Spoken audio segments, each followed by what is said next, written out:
استغفر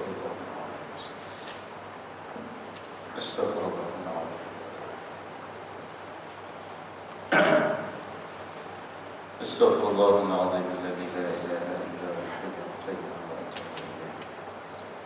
استغفر الله العظيم الذي لا إله إلا هو الحي القيوم وأتوب إليه. استغفر الله العظيم الذي لا إله إلا هو الحي القيوم.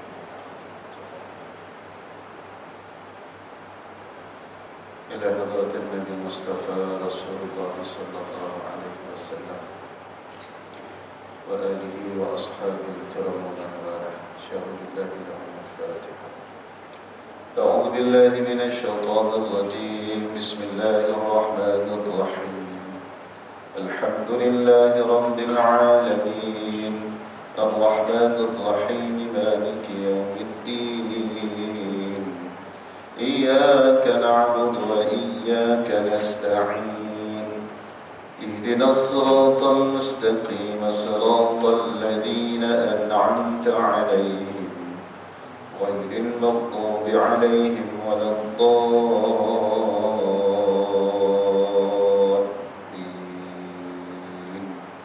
آمين. أعوذ بالله من الشيطان الرجيم. بسم الله الرحمن الرحيم.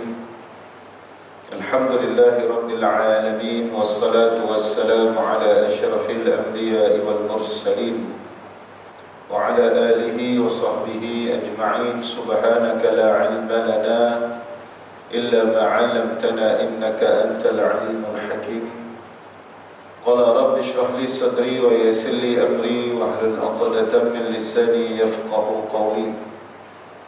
يا فتاه يا عليم افتح قلوبنا فتوح العارفين. جزا الله عنا سيدنا محمد صلى الله عليه وسلم ما هو أهله. اللهم حبب نبيك محمد صلى الله عليه وسلم علينا. رب أوزعني أن أشكر نعمتك التي أنعمت علي وعلى والدي وأن أعمل صالحا ترضاه وأصلح لي في ذريتي إني تبت إليك وإني من المسلمين. لا حول ولا قوة إلا بالله العلي العظيم. أما بعد. Yang saya muliakan Tuan Imam, Tuan Bilal, ahli Tuan Surau Ar-Rawdah. Seterusnya kepada tuan-tuan guru, tuan-tuan haji, puan-puan hajah, ibu ayah, anak-anak yang dikasihi oleh Allah Subhanahu wa taala. Assalamualaikum warahmatullahi wabarakatuh.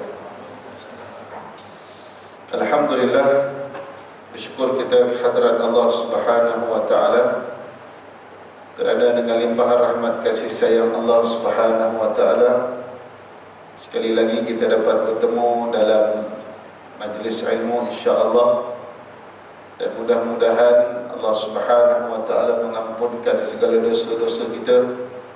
Asbab kita duduk dalam majlis ilmu ini, mudah-mudahan kita mengikhlaskan hati kita, dan mudah-mudahan kita berdoa kepada Allah Subhanahu wa taala. Asbab daripada kita berada pada malam ini, Allah Subhanahu wa taala memberikan kekuatan, memberikan hidayah kepada kita agar kita terus dan menambahkan lagi orang kata apa namanya, rasa kehambaan kita kepada Allah Subhanahu wa taala. Tuan-tuan, puan-puan, ibu ayah yang dimuliakan Allah Subhanahu wa taala, kalau ikut kita ni dah tak lama nak masuk Ramadan, alhamdulillah. Ya, bulan yang sangat-sangat kita nanti-nantikan, bulan yang penuh dengan keberkatan, bulan yang penuh dengan pahala, bulan yang penuh dengan keampunan daripada Allah Subhanahu wa taala. Mudah-mudahan kita doakan usia kita akan sampai masuk dalam bulan Ramadan. Sebab kalau kita nak lihat sebelum ni, ada sehari sebelum Ramadan dah kembali kepada Allah Subhanahu wa taala. Kita tak tahu ya ketika mana kita ini dipanggil oleh Allah Subhanahu wa taala. Mudah-mudahan Allah Subhanahu wa taala dalam bulan Sya'ban ini kita senantiasa memohon keampunan kepada Allah sebelum masuk bulan Ramadan. Dosa-dosa kita pun dah dihapuskan oleh Allah. Bukanlah masuk bulan Ramadan saja kita nak bertaubat kan. Maksudnya sebelum bulan Ramadan lagi kita dah bersiap sedia untuk beramal. Final dia dah bulan Ramadan lah. Rajab, Syaban, Ramadan. Rajab, Syaban 2 bulan ni kita dah macam-macam buat dah. Buat apa? Buat persediaan untuk kita menghadapi bulan Ramadan. Jadi masuk bulan Ramadan kita dah ringan untuk beramal. Masuk bulan Ramadan ringan untuk berpuasa. Masuk bulan Ramadan kita dah ringan untuk baca Al-Quran, berzikir, bersedekah, membantu orang lain dan sebagainya. Itu yang terbaiklah. Kita dah bersiap sedia untuk menghadapi bulan Ramadan Al-Mubarak. InsyaAllah mudah-mudahan apabila kita masuk dalam bulan Ramadan Al-Mubarak, maka segala-galanya kita dah rasa nikmat untuk beribadah kepada Allah Subhanahu Wa Taala. Tidaklah rasa berat lagi ya. Nak bangun sahur, Allah. Nak buat qiyam, Masya Allah. Sebab apa? Sebab dalam bulan Ramadan itu baru kita nak bermula. Itu jadi berat. Tapi saya yakin ya, tuan-tuan, puan-puan, ibu ayah dah biasa dah. Cuma kadang-kadang kita perlu latih juga anak-anak kita. Anak-anak kita yang merupakan anugerah besar Allah berikan kepada kita. Yang mana kita perlu didik dia bukan hanya sekadar diri kita, tetapi kita sebagai ibu dengan ayah harus juga mendidik anak-anak kita agar anak-anak kita ataupun pasangan hidup kita ini menjadi penyejuk mata kita. Qurrata a'yun Rabbana hablana min azwajina wa dhurriyyatina qurrata a'yun waj'alna lil muttaqina imama. Itulah doa kita sama-sama pun. Itulah doa kita selalu pun kita panjatkan kepada Allah Subhanahu Wa Taala agar Allah Subhanahu Wa Taala mengurniakan, menjadikan isteri-isteri kita, zuriat-zuriat kita ini penyejuk mata. Bila kita tengok anak, Allahu Akbar, alhamdulillah. Bukan bila tengok anak rasa nak sepak. Na'udzubillah. Ada tak tuan-tuan? Mak bapak tengok anak menyampah, ada tak? Ada tak? Ada. Ada mak bapak tengok anak, kau jangan balik lagi bagus. Ada tak? Ada. Dia bukan penyejuk mata tuan-tuan, pemanas hati. Allahu Akbar. Tuan-tuan, dia lahir daripada zuriat kita. Dia lahir daripada perut isteri kita. Dia berasal daripada air mani kita. Tapi mengapa tuan-tuan anak-anak itu tidak menjadi seperti mana yang kita harapkan? Tuan-tuan, mungkin asbab satu, dosa kita. Dosa kita tuan-tuan. Itu yang pertama. Yang kedua tuan-tuan, mungkin kita dah didik sebaik mungkin. Itu merupakan ujian bagi kita. Didik habis dah tuan-tuan, kita habis teh mengatakan, habis kita didik, tapi Allah berikan ujian kepada kita. Sebagaimana anak ataupun isteri kepada Nabi Nuh, Nabi Lut alaihi salam. Allah Subhanahu Wa Taala uji dia. Anak tak terima dakwah bapa sendiri. Isteri tak terima dakwah suami sendiri. Adakah salah suami? Tak. Tetapi ini ujian yang Allah SWT berikan. Nabi SAW sendiri pun dengan pakcik dia. Adakah pakcik dia, Abu Talib, tidak didakwah oleh Nabi? Tak. Nabi dakwah siang malam. Bahkan pakcik dia sangat baik. Tetapi inilah ujian. Allah bila dah tak pilih, angkat tangan, tak boleh kata apa. Kita hanya mampu berdoa, menangis di hadapan Allah. Kalau ada anak-anak kita yang kita sayangi, doalah. Ya, biarlah berdoa sehingga keluarnya air mata darah, walaupun tak boleh nak keluar kan. Berdoa untuk anak-anak kita. Subhanallah. Orang Islam, tuan-tuan, Allahumma salli ala Sayyidina Muhammad, dah kurang, tuan-tuan, untuk berdoa dengan Allah. Kurang. Dia tidak bergantung dengan Allah, tetapi bergantung dengan makhluk Allah. Dia bergantung dengan usaha dia, tapi bukan bergantung dengan Allah. Usaha dia asbabnya, tapi yang menentukan hanya Allah Subhanahu wa ta'ala, tuan-tuan. Allahumma salli ala Sayyidina Muhammad. Saya yakin ibu ayah, anak-anak sudah besar, alhamdulillah. Anak-anak saya pula yang masih kecil lagi kan, tak nampak lagi ke depan kan. Mohon doa daripada ibu dan ayah, agar anak-anak saya pun diberikan petunjuk hidayah oleh Allah Subhanahu wa ta'ala. Bimbang, tuan-tuan, kita bercakap satu benda yang baik ni kadang-kadang Allah uji kan. Allah uji. Tapi itulah, bila Allah uji, sebenarnya itulah dia kasih sayang Allah kepada para hamba dia. Sebab itu Nabi SAW adalah insan yang paling banyak diuji oleh Allah Subhanahu wa ta'ala.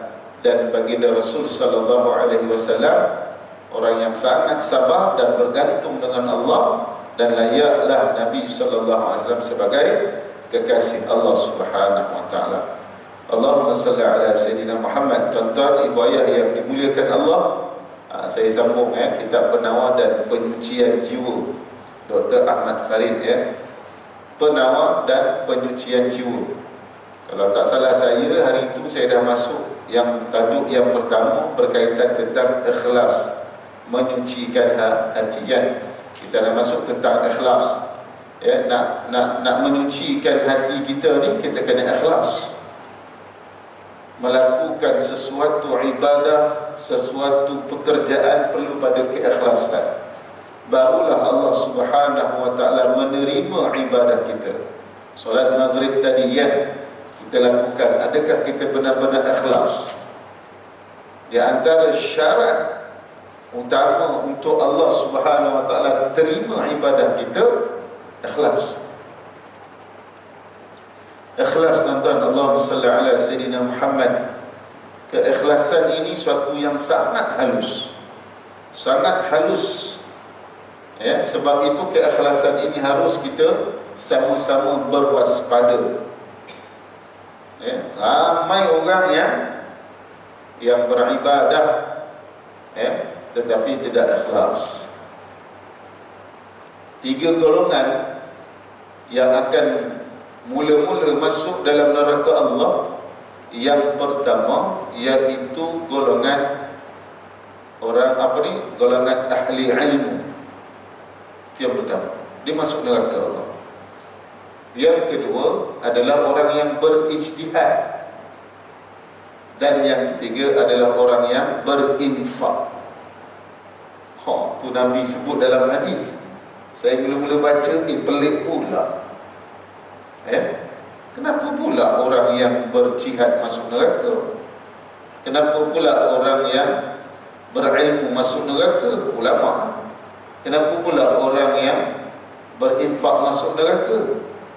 Rupa-rupanya Nabi SAW beritahu, ketiga-tiga golongan ini yang kita nampak akan masuk dalam syurga tetapi tidak masuk dalam neraka, kerana ketiga-tiga perbuatan ketiga-tiganya ini melakukan sesuatu itu bukan kerana Allah. Berjihad bukan kerana Allah, tetapi untuk dapat nama. Menginfakkan harta, mendermakan harta, dialah yang paling banyak infak, tapi dia nak namanya dituliskan dekat tepi dinding. Contoh kalau dekat surau kena ada namanya Buang bin Jarum, infak 1 juta ringgit untuk pembinaan surau Ar-Rawdah contohnya kan. Kalau kau tak tahu nama aku tak nak bagi. Jangan. Kita JK surau macam mana? Ambil tak ambil? Ambil, jangan tak ambil, ambil je lah kan. Itu antara dia, tapi kita nakkan duit lah. Astagfirullahaladzim. Kan? Kita nakkan apa namanya, sumbangan daripada dia ni. Mudah-mudahan Allah redha, mudah-mudahan Allah akan buka pintu hati dia. Ya. Kalau golongan ulama orang yang berilmu ni, Allahumma salli ala Muhammad, kenapa dia akan mula-mula masuk dalam neraka Allah? Kerana dia menggunakan ilmunya itu untuk dapat nama. Bila berceramah, bila memberikan nasihat, tidak lekang daripada mulutnya itu Al-Quran dan hadis Nabi sallallahu alaihi wasallam. Untuk apa? Untuk orang akan menyebut nama dia. Orang ini cukup hebat kalau bercakap tentang agama, sangat luar biasa. Bila cakap tentang agama, cair hati orang dengar dan sebagainya. Dia sangat senang dengan apa yang dikatakan oleh orang. Habis ketiga-tiga kelompok ni masuk dalam neraka Allah Subhanahu wa taala. Nauzubillah. Sebab itu Allahumma salli ala sayyidina Muhammad. Tuan-tuan ibu ayah, saya, tuan-tuan ibu ayah semua, setiap kali kita ni beribadah, kita perlu ikhlas kerana Allah Subhanahu wa taala. Innamal kita kena ikhlas kerana Allah Subhanahu wa taala. Baik. Itu tajuk yang pertama. Tajuk yang kedua, untuk kita menyucikan hati kita ini, agar hati kita, jiwa kita ini tenang dan sebagainya, iaitu meluruskan niat, membetulkan niat. Membetulkan niat. Jadi setiap apa yang kita lakukan, kita perlu ada niat. Itulah niat itu. Niat mestilah ikhlas kerana Allah Subhanahu wa taala. Jadi hakikat niat bukan terletak pada ucapan seseorang melalui lisannya ataupun nama itu. Akan tetapi niat tersebut merupakan dorongan dalam hati dan berfungsi ketika hati itu telah ditembusi oleh hidayah daripada Allah Subhanahu wa taala. Dia bukan hanya sekadar nama itu melalui mulut, tetapi daripada hati kita, niat kita. Kalau kita nak solat, bukan lafaznya, yang wajib adalah dalam hati. Itu paling penting. Kalau kita nak beribadah kerana Allah, itu dalam hati. Bukan dekat mulut. Mulut ni dia boleh menipu. Mulut dia boleh menipu, tetapi hati dia memang boleh tipu juga. Kan? Hati boleh tipu juga. Tapi hati ini yang hanya tahu Allah Subhanahu wa taala. Hanya Allah Subhanahu wa taala. Sebab itu niat yang niat yang baik itu datangnya daripada hati yang baik. Jadi sebab itu kita kena tarbiyah hati kita agar niat setiap pekerjaan ataupun perbuatan kita itu kerana Allah Subhanahu wa taala, insya-Allah. Dari Umar bin Khattab radhiyallahu an mengatakan bahawa Rasulullah sallallahu alaihi wasallam bersabda, innamal a'malu binniyat wa innama likulli imri'in ma nawa. Faman kanat hijratuhu ila Allah wa rasulih fa hijratuhu ila Allah wa rasulih. Wa man kanat hijratuhu ila dunya yusibuha aw imra'atun yankihuha fa hijratuhu ila ma hajara ilaihi. Yang bermaksud artinya perbuatan hanyalah bergantung pada niat, dan setiap orang hanya mendapat apa yang diniatkan. Maka barang siapa yang berhijrah kerana Allah Subhanahu wa taala dan Rasulnya, maka hijrahnya itu yakni ikhlas kerana Allah dan Rasulnya. Dan barang siapa yang berhijrah kerana faktor duniawi atau untuk memikat hati orang lain, maka hijrahnya itu akan kembali apa yang dia inginkan. Maksud dia, apa yang diniatkan itu yang dia dapat. Kalau dia niat untuk dapat cinta Allah dan cinta Rasul, insya-Allah dia akan dapat. Kalau kita melakukan satu ibadah untuk mendapatkan cinta Allah dengan cinta Rasul, maka cinta manusia pun secara automatik kita akan dapat. Tapi kalau kita melakukan sesuatu kerana manusia, belum tentu. Ya, Allah Subhanahu wa taala akan bersama-sama dengan kita. Allahumma salli ala sayyidina Muhammad. Jadi innamal a'malu binniyat, setiap perbuatan hanya bergantung pada niat, mengandungi makna bahawa kesolehan suatu amal perbuatan yang tidak bertentangan dengan sunnah itu disebabkan oleh niat yang baik dan atau lurus.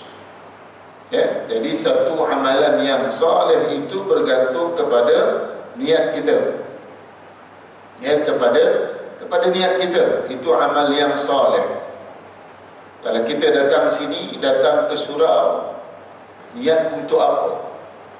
Niat kerana untuk ibadah kerana Allah, insya-Allah Allah akan terima. Ya, kalau orang tasawuf, kalau dia kalau dia halus lagi, aku datang ni sebab apa? Sebab masuk waktu maghrib contoh ni kan. Bagi orang tasawuf ni dia lagi halus, jadi tak boleh gitu. Dia nak datang dekat sini untuk ibadah kerana Allah Subhanahu wa taala. Kalau macam kita orang awam ni, dia biasalah kan. Kita biasa masjid ni nak masuk maghrib dah. Kan, nak masuk maghrib. Gitu kadang-kadang kita terlepas pandang. Untuk apa? Untuk beribadah kepada Allah. Tapi solat kita tetaplah ibadah kerana Allah Subhanahu wa taala. Dan masuk daripada sabda baginda, setiap orang hanya mendapatkan apa yang ia niatkan. Wa innama likulli imri'in ma nawa. Maksudnya setiap orang hanya mendapatkan apa yang ia niatkan, ialah pahala orang yang beramal itu sesuai dengan niat baiknya yang terkumpul dan terbukti melalui amal-amal perbuatan dia. Jadi apa yang didapat adalah pahala. Apa yang didapat adalah pahala. Setiap orang hanya mendapat apa yang diniatkan. Kalau diniatkan kerana Allah, maka dia akan dapat pahala. Tuan-tuan, Allahumma salli ala sayyidina Muhammad. Kita ni pahala kita tak nampak, dosa kita tak nampak. Apabila pahala dan dosa kita tak nampak, kadang-kadang kita menjalani kehidupan kita ni seperti biasa. Seperti biasa. Berbeza dengan orang yang berniaga, tuan-tuan. Allahumma salli ala sayyidina Muhammad. Orang yang berniaga, dinampak dia punya modal dan dinampak dia punya untung. Sebab itu orang yang berniaga ni dia bersungguh-sungguh untuk apa? Untuk mendapatkan keuntungan. Untuk mendapatkan keuntungan. Jadi kalau dalam ibadah ni, tuan-tuan, modal kita adalah apa? Modal kita adalah ibadah yang kita lakukan. Jadi untung kita, tuan-tuan, Allahumma salli ala Muhammad, adalah pahala. Kalau kita kira macam orang bisnes lah. Jadi disebabkan orang yang beribadah ni, tuan-tuan, dia tak nampak pahala, sebab itu tak berapa nak bersungguh. Dia tak berapa nak bersungguh. Sebab itu ramai, mungkin kita sendirilah, tuan-tuan, Allahumma salli ala Muhammad, mungkin saya sendiri, bila kita beribadah kepada Allah, kita tak nampak pahala, kita tak dapat merasai pahala. Sebab itu kita tak berapa nak bersungguh beribadah kepada Allah. Sebab itu, tuan-tuan, Allahumma salli ala sayyidina Muhammad, kita masih lagi malas untuk solat qabliyah dengan ba'diyah contoh. Kita masih lagi malas untuk membaca Al-Quranul Karim. Kita masih lagi malas, tuan-tuan, untuk berselawat kepada Nabi sallallahu alaihi wasallam. Kita masih lagi malas, tuan-tuan, untuk solat sunat duha, untuk melakukan qiyamul lail, untuk berinfak. Sebab apa, tuan-tuan? Allahumma salli ala sayyidina Muhammad, kita tak nampak hasil ataupun pahala daripada apa yang kita lakukan, tuan-tuan. Bila kita tak nampak, tuan-tuan, Allahumma salli ala sayyidina Muhammad, ini nak menunjukkan bahawa hanya orang yang beriman sahaja yang dapat merasakan kehadiran pahala. Hanya orang yang beriman, tuan-tuan. Sebab Allahumma salli ala Sayyidina Muhammad, sebab rukun iman ni, tuan-tuan, mana nampak? Tak nampak.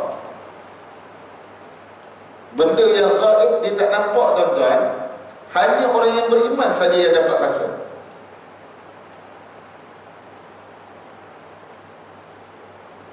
Kan? Percaya adanya Allah, percaya wujudnya Allah, percaya Allah ni ada di mana-mana, tuan-tuan. Hanya orang yang beriman, tuan-tuan, akan dapat merasakan Allah itu senantiasa memerhatikan dia. Hanya orang yang beriman, tuan-tuan.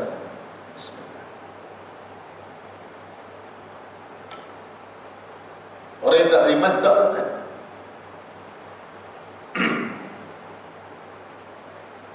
Kurang rasa lah. Kurang rasa. Jadi, tuan-tuan, Allahumma salli ala Sayyidina Muhammad, orang yang benar-benar ada keimanan kepada Allah Subhanahu wa ta'ala ini, tuan-tuan, dalam hidup dia akan berkira-kira, tuan-tuan, tentang dosa dan pahala. Mohon maaf lah saya cakap macam tu, tuan-tuan, sebab orang yang beriman setiap hari, tuan-tuan, dia akan kalkulate tentang dosa yang ada pada diri dia. Maksudnya apa? Maksud dia takkan buat ataupun dia berusaha untuk tidak melakukan perkara-perkara yang boleh mendatangkan dosa pada diri dia. Orang beriman, tuan-tuan. Dan dia, tuan-tuan, sangat tamak untuk mendapatkan pahala pada diri dia. Saya tak kata sesiapa, tuan-tuan. Allahumma salli ala Sayyidina Muhammad. Cuba kita cek diri kita. Daripada pagi tadi sampailah sekarang ni, tuan-tuan, ada tak kita tamak dengan pahala? Ada tak kita terfikir berapa banyak pahala yang aku dapat pada hari ini? Dan berapa banyak dosa yang aku telah buang daripada diri aku pada hari ini? Ini orang yang beriman, tuan-tuan. Setiap hari dia memikirkan tentang kehidupan akhirat. Setiap hari dia akan fikirkan tentang kehidupan akhirat. Adakah dia akan selamat di hari akhirat kelak? Sebab itu dia akan bersungguh-sungguh berusaha untuk mendapatkan pahala dan membuangkan dosa dalam diri dia. Allahumma salli ala Sayyidina Muhammad. Jadi itu semua bergantung kepada niat kita masing-masing. Nak menyucikan hati kita ni, tuan-tuan, lihatlah niat kita. Niat ni hanya kita dan Allah saja yang tahu. Orang lain tahu? Tak. Orang lain tahu tak? Tak. Yang sebenarnya yang tahu hanya kita dengan Allah. Dekat dalam Dewan Surau juga, tuan-tuan, masing-masing ada niat. Masing-masing punya niat. Masing-masing boleh bercakap di dalam diri masing-masing. InsyaAllah, tuan-tuan, bagi kita yang beriman, bagi kita yang memang mencari dan terus mencari keredaan Allah, ini Allah akan bantu. Allah akan bantu, tuan-tuan. Allahumma salli ala Sayyidina Muhammad. Baik, faman kana hijratuhu ila Allah wa rasulih, fa hijratuhu ila Allah wa rasulih.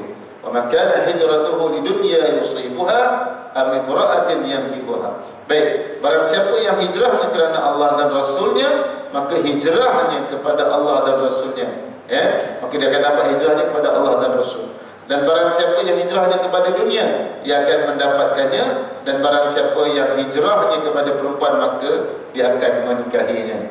Jadi arti dari semua itu, setelah kaedah pertama ditetapkan, Rasul menyebutkan satu contoh berkenaan dengan awal-awal yang bentuknya terlihat sama, namun sebenarnya berbeza.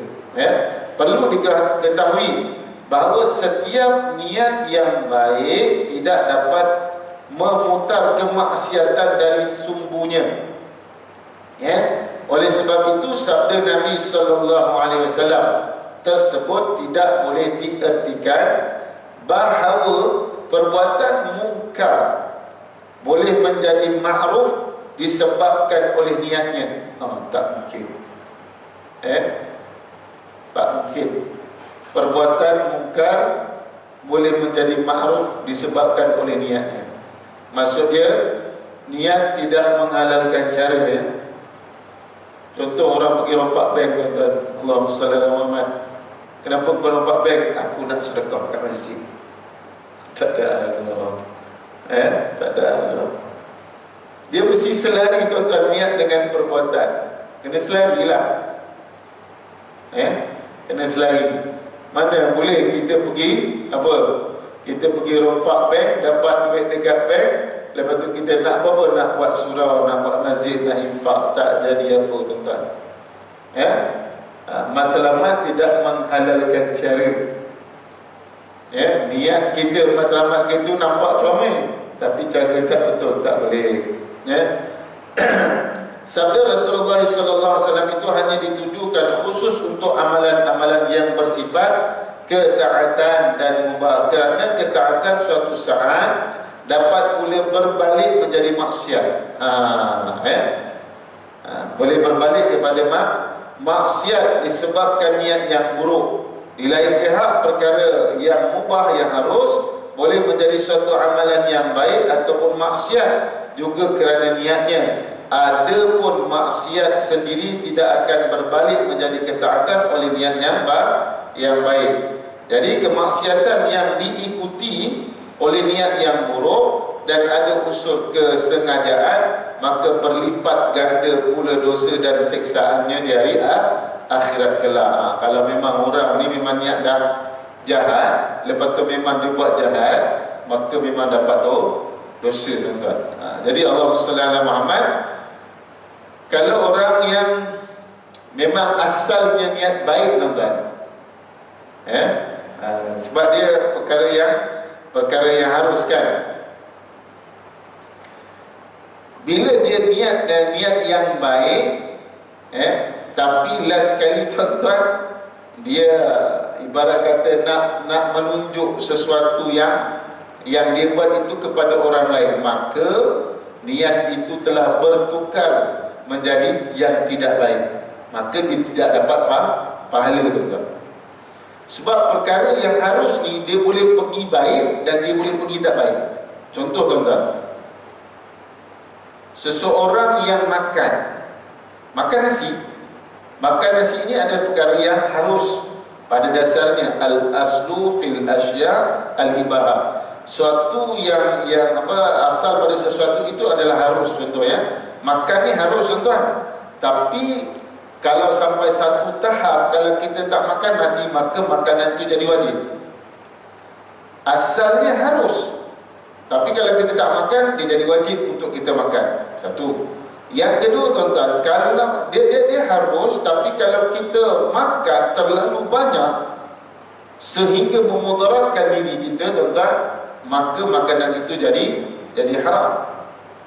Dia jadi haram. Jadi sesuatu perkara yang harus ni, dia boleh bertukar menjadi wajib, boleh bertukar menjadi sunat, boleh bertukar menjadi haram. Sama juga tuan-tuan, Allahumma salli ala Muhammad.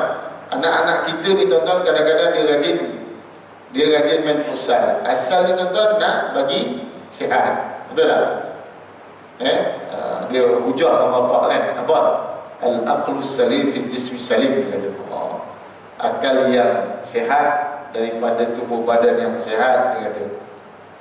Betul tak tuan-tuan? Betul lah. Jadi anak-anak kita ni tuan-tuan mainlah futsal. Kadang-kadang dia main waktu petang, kadang-kadang dia main waktu malam, tengah malam tuan-tuan. Main tengah malam, kadang-kadang balik sampai rumah pukul 1 pagi, 2 pagi. Last kali tuan-tuan, kita duk kejut anak-anak tak bangun. Anak-anak tak bangun tuan-tuan. Niat tadi bagus dah, comel dah. Tapi disebabkan anak kita tak bangun pada waktu subuh dan lajak, langsung dah tak salat tuan-tuan. Last sekali permainan malam tadi yang dia main itu bukan jadi harus jadi haram. Dia jadi haram, tuan-tuan. Sama lah anak-anak kita main pada waktu petang, lah sekali maghrib tak sembahyang, jadi haram juga. Jadi haram. Itulah perkara yang kadang-kadang anak-anak kita perlu faham. Ada masanya untuk diri kita ni berehat, ada masanya diri kita ni untuk bekerja. Semuanya Allah Subhanahu Wa Taala dah tentukan waktu-waktu yang perlu kita patuhi, kan? Malam untuk berehat, siang untuk bekerja atau bermain dan sebagainya. Allahumma salli ala sayyidina Muhammad. Diriwayatkan bahawa Umar bin Khattab radhiyallahu anhu berkata, perbuatan yang paling utama adalah menunaikan apa yang telah difardukan atau digariskan oleh Allah Subhanahu Wa Taala. Inilah perbuatan yang paling utama. Apa saja yang diwajibkan oleh Allah, apa saja yang telah difardukan oleh Allah Subhanahu Wa Taala, kita tunaikan. Berhati-hati dan menjaga diri atau wara' dari apa yang diharamkan Allah, dan kesungguhan niat untuk mencapai apa yang diridainya. Jadi inilah perbuatan yang paling utama. Yang pertama iaitu menunaikan apa yang difardukan oleh Allah Subhanahu Wa Taala. Yang kedua-dua, berhati-hati menjaga diri ataupun wara'. Ini juga adalah perbuatan yang paling utama. Wara', tuan-tuan ni, wara'. Wara' ni perkara yang syubhah pun dia tak nak ambil, tuan-tuan. Ini luar biasa, tuan-tuan ni. Kalau siapa yang ada sifat wara' ni, tuan-tuan, Allahumma salli ala Muhammad, memang luar biasalah. Memang luar biasa.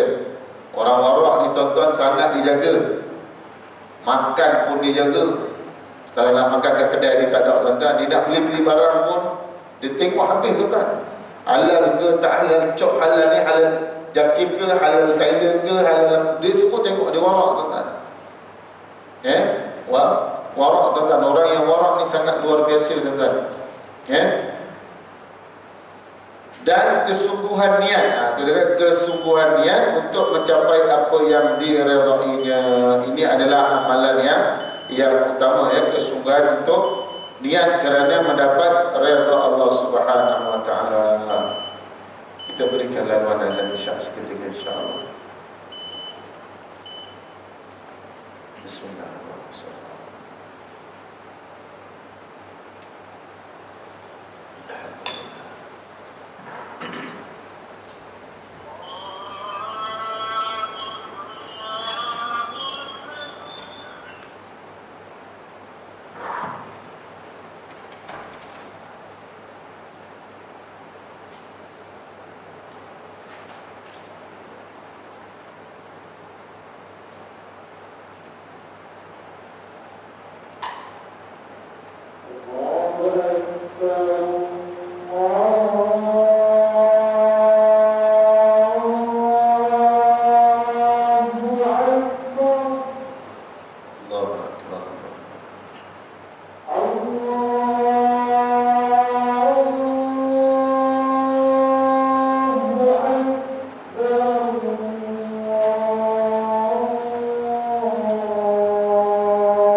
Allahumma salli ala Muhammad.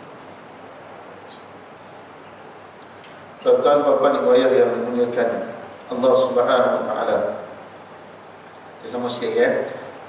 Di antara para ulama salafus salih ada yang berpandangan, ada yang berpendapat sering terjadi suatu perkara yang ringan berubah menjadi berat kerana niat, dan sebaliknya perkara yang berat boleh menjadi ringan kerana niat. Allahumma salli ala Muhammad. Betul lah kalau kita perasan lah, suatu benda yang kita niatkan itu walaupun kadang-kadang pekerjaan itu berat, tapi niat kerana Allah dia jadi ringan. Tapi perkara itu ringan, tapi kalau buat bukan kerana Allah maka dia jadi berat. Contoh kalau solat lah, solat ni kalau kita nak tengok, kalau betul-betul lah kita niat kerana Allah Subhanahu wa taala, dia tak jadi berat. Dia tak berat tuan-tuan, dia bergantung pada niat kita. Kenapa jadi malas? Tuan-tuan, kenapa jadi malas, kenapa jadi berat? Base kepada niat kita. Niat kita tu tuan-tuan bukan hanya sekadar lafaz, tapi kita memahami apa yang kita niatkan kerana Allah. Bila kerana Allah tuan-tuan, tidak ada lagi penghalang antara kita dengan Allah. Sebab itu setiap hari kita kena perbaiki niat kita. Apa saja kita buat kerana Allah, apa saja kita buat kerana Allah. Sebab itu kita digalakkan juga untuk membaca bismillah dengan nama Allah, dengan nama Allah. Apa saja kita nak, keluar rumah bismillah, naik kenderaan bismillah, masuk masjid bismillah, keluar masjid pun bismillah. Apa saja tuan-tuan dengan bismillah, insya-Allah hati kita akan terdidik kerana Allah. Terdidik kerana Allah tuan-tuan. Sebab itu baca Quran berat tak tuan-tuan? Berat. Berat tuan-tuan baca Quran. Satu hari sejuzuk boleh habis tuan-tuan? Belum tentu. Tapi surah khabar boleh habis tuan-tuan? Boleh. Surah khabar tak ada lah. WhatsApp jangan tuan-tuan. Kita tengok dekat dalam online ni kan tuan-tuan. Dalam online. Boleh habis tak? Boleh. Kita buka Facebook, buka WhatsApp, buka Telegram, tahu-tahu sedar-sedar sejam. Al-Quran satu juzuk 45 minit. Berat tak nak habis satu juzuk? Berat. Saya tak kata orang saya pun berat juga. Tapi buka WhatsApp, buka Telegram, itulah dia tuan-tuan. Kita tak kata siapa, kita sendiri lah tuan-tuan. Masya Allah. Jadi apa orang-orang salafus salih cakap ni tuan-tuan, betul lah. Benarlah tuan-tuan, atas niat masing-masing lah. Atas niat kita masing-masing. Kita nak tolong orang, niat kerana Allah, walaupun benda tu berat, jadi ringan tak? Ringan. Tapi kalau nak nama tuan-tuan, berat tak? Berat. Berat tuan-tuan. Peringkat mana? Peringkat pemimpin pun ia, peringkat pimpinan masyarakat pun ia, peringkat pengurusan masjid, surau pun ia, semua atas niat kita. Atau kita yang mengajar pun sama juga, semuanya itu Allah nilai satu demi satu. Kalau benarlah niat kita, insya-Allah akan dapat abuan di sisi Allah Subhanahu wa taala. Dapat abuan di sisi Allah Subhanahu wa taala. Yahya bin Kathir berkata, pelajarilah niat baik. Disuruh belajar niat baik. Kerana apa? Kerana niat itu lebih cepat sampai kepada Allah daripada amal perbuatan dia. Betul lah. Kita nak buat satu benda yang baik tuan-tuan, niat saja pahala. Niat baik tuan-tuan dapat dah, Allah tahu dah dapat pahala. Lepas tu kita melaksanakan buat apa yang kita niatkan, dapat 2 pahala. Allahumma salli ala Muhammad tuan-tuan. Niat buat jahat, dosa belum dapat. Tapi kalau kita buat jahat, perbuatan jahat tersebut, dapat 1 dosa. Maksud dia apa tuan-tuan? Kalau setiap hari, setiap ketika tuan-tuan kita ada niat yang baik, pahala seumur kita. Dapat pahala saja tuan-tuan. Dengan niat saja. Contoh malam ni dah nak niat dah. Besok pagi sebelum pergi subuh, aku nak masukkan duit dalam tabung subuh, ataupun malam ni nak niat dah nak masukkan duit dalam tabung dekat surau. Pahala dapat dah tuan-tuan. Mana tahu belum subuh meninggal, pahala dapat tak? Dapat. Dan niat itu tuan-tuan dah ada dah. Niat nak masuk RM100. RM100 tu tuan-tuan dah dapat dah. Niat dia. Subhanallah tuan-tuan. Tengok hebat tak niat? Hebat tuan-tuan. Dan kehebatan niat tuan-tuan, Allah sendiri yang tahu. Allah sendiri yang nilai, bukan manusia. Allah sendiri, bukan manusia. Kita tak payahlah nak kata orang kau ni ikhlas tak ikhlas, kau ni niat, tak payah tuan-tuan. Serah pada Allah Subhanahu Wa Taala. Insya-Allah Allah Subhanahu Wa Taala bantu. Baik itu perbaiki niat kita. Kita kena selalu perbaiki niat kita dengan niat yang baik. Insya-Allah niat yang baik senantiasa Allah akan bantu. Allah akan bantu kehidupan kita dunia dan akhirat tuan-tuan. Dan ingatlah bahawa niat yang baik, niat yang betul sahaja tuan-tuan yang akan sampai kepada Allah dan dikira sebagai satu ibadah kepada Allah. Sebab itu orang yang beriman tuan-tuan, dia sangat bimbang, dia sangat takut andai kata amal ibadah dia ini tidak diterima oleh Allah Subhanahu Wa Taala. Dan orang yang beriman, dia ada sifat raja, dia mengharapkan agar amalan dia ini diterima oleh Allah Subhanahu Wa Taala. Saya katakan begini tuan-tuan, hanya orang yang beriman saja yang dapat rasa tuan-tuan, orang yang beriman. Kalau orang yang tak beriman, sama sahaja. So, kita boleh nilai masing-masing diri kita, di manakah tahap keimanan kita di sisi Allah Subhanahu Wa Taala. Baik tuan-tuan puan-puan yang dimuliakan Allah Subhanahu Wa Taala. Jadi sekadar di sini dahulu pertemuan kita untuk kali ini. Pada malam ini kita bicarakan berkaitan tentang meluruskan niat kita dalam kita beribadah kepada Allah Subhanahu Wa Taala. Insya-Allah tuan-tuan, dengan kita niat yang baik, Allah Subhanahu Wa Taala akan berikan pahala yang banyak kepada diri kita insya-Allah. Jadi apa-apa pun tuan-tuan, kita perlu ingat bahawa diri kita ini, hidup kita ini, Allah sangat mengetahui apa yang dibicarakan dalam hati.